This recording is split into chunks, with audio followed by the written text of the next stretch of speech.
Nesse vídeo vamos falar sobre bondade essencial, bondade acidental e a ciência das coisas para São Tomás de Aquino. E para isso vamos usar a história de Cinderela. Vamos começar fazendo um pequeno resumo da história e depois analisaremos algumas questões que tem nela. O conto narra a história de Cinderela. Ela era filha de um comerciante rico e depois que seu pai morreu, sua madrasta tomou conta da casa. Então a Cinderela passou a viver com sua madrasta má junto das suas filhas, que também desprezavam a Cinderela, explorando ela e a transformando em uma serviçal, sendo obrigada a fazer todos os serviços domésticos, sendo zoada constantemente pelas meias-irmãs e pela madrasta. E o seu abrigo, no meio de tantos problemas, era o quarto no sótão da sua própria casa, e seus únicos amigos eram os animais da floresta. Certo dia, é anunciado que o rei realizará um baile para que o príncipe escolha sua esposa dentre todas as moças do reino. No convite distribuído a todos os cidadãos, havia o aviso de que todas as moças deveriam comparecer ao baile feito pelo rei. A madrasta da Cinderela sabia que ela era a mais bonita da região, então disse que ela não poderia ir por não ter um vestido apropriado para a ocasião. Com isso, Cinderela costura um vestido com a ajuda de seus amigos da floresta, com alguns retalhos de tecido que ela tinha. Porém, a madrasta não queria que a Cinderela fosse ao baile de jeito nenhum, pois sua beleza impedia que o príncipe se interessasse por alguma de suas duas filhas. Por isso, ela e as filhas rasgam o vestido na última hora, para impedir a Cinderela que tivesse tempo para costurar outro, dizendo que não tinham autorizado ela a usar os retalhos que estavam no lixo. Muito triste com isso, Cinderela vai para seu quarto no sótão e fica na janela olhando para o castelo na colina. Chorando, ela reza muito e a partir disso surge uma fada madrinha que confortou ela. E usando sua mágica, ela criou um lindo vestido para Cinderela, além de transformar uma abóbora em uma carruagem, e os amigos da floresta foram transformados em humanos e em cavalos para levar a Cinderela ao baile. Antes da Cinderela sair, a fada madrinha lhe dá um aviso, falando que a Cinderela deveria chegar antes da meia-noite, ou toda a magia iria se desfazer na frente de todo mundo. Então Cinderela parte para a festa e chega como uma princesa tão linda e arrumada, diferentemente de como ela ficava em casa, que ninguém a reconheceu, a não ser pela madrasta, que passou a noite toda dizendo para as filhas que achava que reconhecia a mulher de algum lugar, só não conseguia dizer de onde. O príncipe logo a viu e a convidou para dançar. Eles dançaram a noite toda conversando e rindo, se conectando e percebendo que são duas almas gêmeas que foram feitas um para o outro. Eles acabam perdendo o horário e quando o relógio badalou à meia-noite, a Cinderela lembra que a magia iria se desfazer. Com isso, ela sai correndo. E quando ela faz isso, ela deixa um de seus sapatos de cristal na escadaria. O príncipe, muito preocupado por não saber o nome dela ou como reencontrá-la, pega o sapato de cristal e no dia seguinte bate de porta em porta no reino e em outras cidades, procurando a moça que ele se apaixonou. Muitas mulheres disseram ser a dona do sapato, mas o pé de nenhuma delas se encaixava. Quando o príncipe bate à porta de Cinderela, a madrasta tranca ela no sótão e deixa apenas suas duas filhas experimentarem o sapato. Apesar delas se esforçarem muito, o sapato não serviu em nenhuma das duas. Foi então que o ajudante do príncipe viu que havia uma moça na janela do sótão da casa. O príncipe ordena então que a madrasta deixe a Cinderela descer. Então ela logo experimenta o sapato, mas antes mesmo que ela botasse nos pés, o príncipe já tinha dentro de seu coração a certeza que havia reencontrado o amor da sua vida. A Cinderela e o príncipe se casaram em uma linda cerimônia e anos depois se tornaram rei e rainha. A Cinderela e o príncipe foram felizes para todo sempre. Bom, agora que relembramos a história, vamos analisar a questão de bondade essencial e bondade acidental, segundo Tomás de Aquino. Mas primeiro precisamos entender qual tipo de bondade é essa, pois poderia ser bondade moral, ética, entre outros tipos de bondade. Por exemplo, julgando algo como certo, errado, bom ou mal. Porém, o tipo de bondade que vamos ver aqui é a bondade objetiva. É o tipo de bondade relativa a qualquer coisa. É a capacidade de julgar a coisa pela própria coisa, se ela é uma coisa boa ou uma coisa ruim. Por exemplo, julgar que pizza é melhor que o hambúrguer, por exemplo. São Tomás baseou essa filosofia na filosofia aristotélica, a filosofia de Aristóteles. Segundo as ideias de São Tomás, a bondade é algo que está intrinsecamente ligado a sua conformidade com seu propósito, para qual foi criado. Ele argumentava que todas as coisas têm uma causa final e um propósito ou objetivo final, e algo é considerado bom na medida que ele se aproxima desse propósito ou objetivo. Por exemplo, a faca tem o propósito de cortar, e se ela não cortar, ela não pode ser considerada boa, já que ela não cumpre esse objetivo. Mas vamos analisar analisar isso melhor. Vamos dividir a bondade em 3 partes, assim como Tomás de Aquino fez. Vamos dividir em essência, identidade ou subjetividade e as propriedades transitivas. E podemos ver isso em Cinderela quando a fada madrinha começa a transformar as coisas e os animais em outras coisas completamente diferentes. Mas vamos entender melhor quando analisarmos cada parte. Analisando primeiro a essência, percebemos que a essência de algo é aquilo que define algo em sua totalidade. Aquilo o qual a coisa não poderia ser o que é. É a própria natureza intrínseca da coisa, sua substância fundamental. Por exemplo, a essência de um cachorro é o que faz ele ser um cachorro, tendo as características de um cachorro: ter 4 patas, ser um mamífero com pelos e um rabo. E essas características fazem ele ser um cachorro e não um sapato. São Tomás argumenta que a essência de um ser está ligada ao seu modo de existência. Ele segue a ideia de Aristóteles quando ele afirma que para entender plenamente qualquer coisa é preciso entender sua essência. E usando o exemplo do ser humano, a essência dele é o que torna ele um ser humano e o que torna diferente dos outros seres, como os animais e as plantas, já que a essência humana inclui características essenciais como racionalidade, capacidade de se comunicar e a consciência moral, coisa que os outros seres não têm capacidade. Além disso, São Tomás defende que a essência de algo é imutável e intrínseca, ou seja, a essência de um cavalo, por exemplo, não pode ser alterada sem que ele deixe de ser um cavalo. Ou seja, se um cavalo fosse racional e falasse, coisa que ele não faz, não seria mais um cavalo, e sim uma criatura nova com as características de um cavalo, mas também a capacidade racional, já que mudando a essência de algo, tornaria esse algo uma coisa diferente do que ele é. Ou seja, nesse caso, se o cavalo falasse, ele se transformaria em outra coisa, que poderia parecer um cavalo, mas ele teria uma característica a mais que o tornaria diferente de um cavalo. Essa imortalidade reflete a visão de Tomás de uma ordem e harmonia do universo, estabelecida por Deus, já que para Tomás de Aquino, a essência é uma parte integrante do plano divino e da natureza das coisas, e mudar uma característica iria bagunçar a ordem e a harmonia do universo, pois tendo que mexer na bondade essencial de todos os seres para voltar a essa ordem. Analisando isso em Cinderela, quando a fada madrinha transforma os animais em cavalos e no cocheiro, e a abóbora em uma carruagem, é possível ver exatamente essa ideia de Tomás de Aquino, já que a fada madrinha muda a essência dos seres para se transformar em outra coisa, que ajudariam a Cinderela a chegar ao baile. Ela transforma os ratos em cavalos, refletindo a ideia de que eles têm essências diferentes, mas ao transformar uma coisa em outra, ela muda a essência dos ratos para se transformar em cavalo. E ao entender a essência de algo, São Tomás de Aquino busca compreender a própria razão de existência para aquilo. Ele acredita que cada ser tem uma essência e o direciona para sua própria finalidade, o seu propósito. E agora, partindo para a próxima camada, vemos que a identidade ou subjetividade é uma característica fundamental dos seres criados por Deus. Ele reconhece que, embora os seres possuam uma essência comum que os define como pertencentes a uma determinada espécie ou categoria, cada indivíduo é único. Por exemplo, mesmo que um humano tenha sua essência como ser humano, ainda é único perante a outros seres humanos, tendo características que os diferenciam de outros humanos. Para São Tomás, essa individualidade é uma representação da infinita sabedoria e criatividade divina, refletindo na diversidade e a complexidade do mundo criado por Deus. São Tomás argumenta que, embora seres de uma mesma espécie tenham uma essência comum, eles são diferenciados por suas características individuais. Essas características individuais podem ser físicas, intelectuais e emocionais. E voltando ao exemplo dos seres humanos, vemos que dentro da espécie humana, cada pessoa possui características únicas, como impressões digitais, personalidades, gostos, talentos e experiências de vida completamente diferentes. Essa individualidade é vista por Tomás de Aquino como parte do plano divino que visa a beleza e a perfeição do universo, argumentando que Deus, em sua infinita sabedoria, criou cada ser de uma forma única e especial, contribuindo para a riqueza e variedade da criação. Essa diversidade é vista como reflexo da bondade e da generosidade de Deus. E no caso do filme, vemos que os animais mantêm suas personalidades e características que ainda estão neles, mesmo que eles não sejam mais os animais que eram antes de ser transformados pela fada madrinha. Ou seja, por mais que os seres tenham sua bondade essencial mudada para ajudar Cinderela a ir ao baile, esses seres mantêm suas características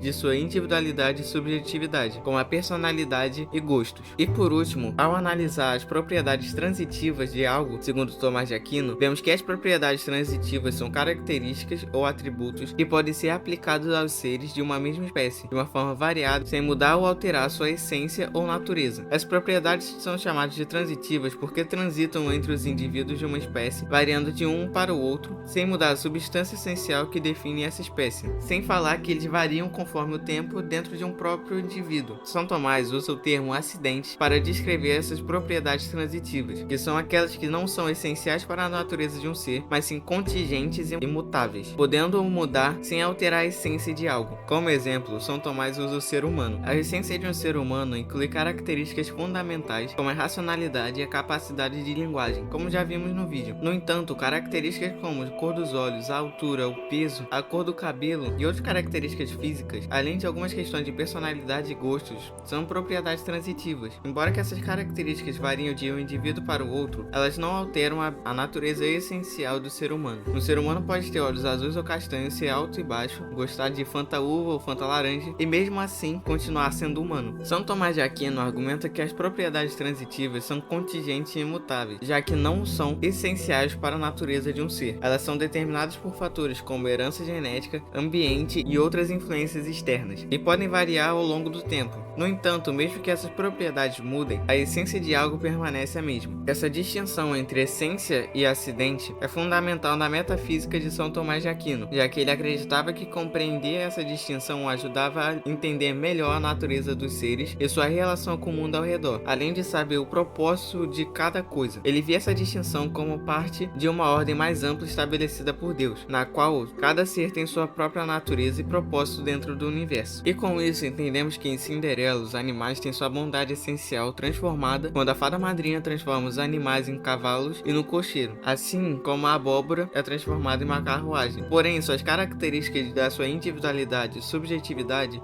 não são mudadas, já que a personalidade e outras características se mantêm. Porém, algumas características transitórias mudam durante a transformação, já que suas características físicas mudam, mas algumas se mantêm mesmo com a transformação, como seus gostos e preferências. Bom, nesse vídeo entendemos a metafísica sobre a bondade essencial e acidental de São Tomás de Aquino, que foi muito influenciada pela filosofia aristotélica, usando o filme de Cinderela a partir da transformação dos animais em outros seres pela fada madrinha. Então deixa o like, se inscreve no canal e até o próximo vídeo.